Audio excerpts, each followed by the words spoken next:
In Matthew chapter 17, a man with a sick boy brought his son to be cured by the disciples.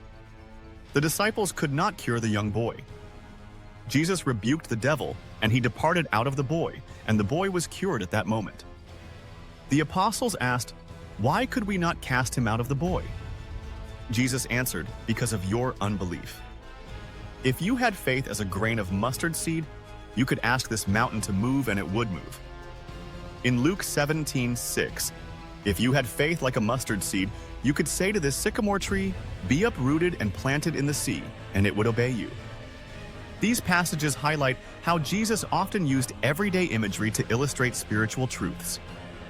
Notice here that Jesus is using two images from the natural world to give this parable. The first image is that of a mustard seed, and the second is that of a sycamore tree. The mustard seed is very small. Jesus is showing an image of their faith being very, very small and yet very, very powerful.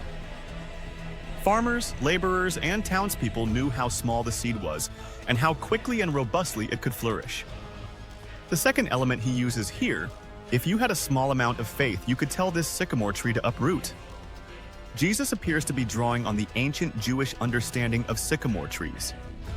Sycamore trees have very wide and deep root system.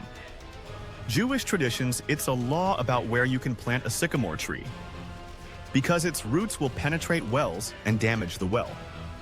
If you ever tried to pull up a weed in your garden, those weeds has a root system that goes out 6 feet. A sycamore tree has a root system of much less 60 feet. You know how difficult it is to pull out some weeds. Imagine how hard it would be to pull out of the ground a sycamore tree with its widespread root system.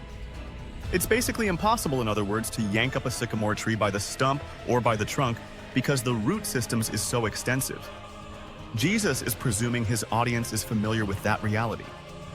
This parable, Jesus is showing them that faith can do what is completely impossible.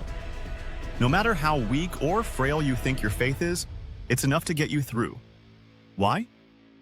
Because God is able to accomplish far more in your life than you could ever imagine. It's not up to you anyway. God wants you to have faith and to trust Him. Every little step you take towards Christ, He moves you further away from doubt, discouragement, and despair. Take a step forward in faith today.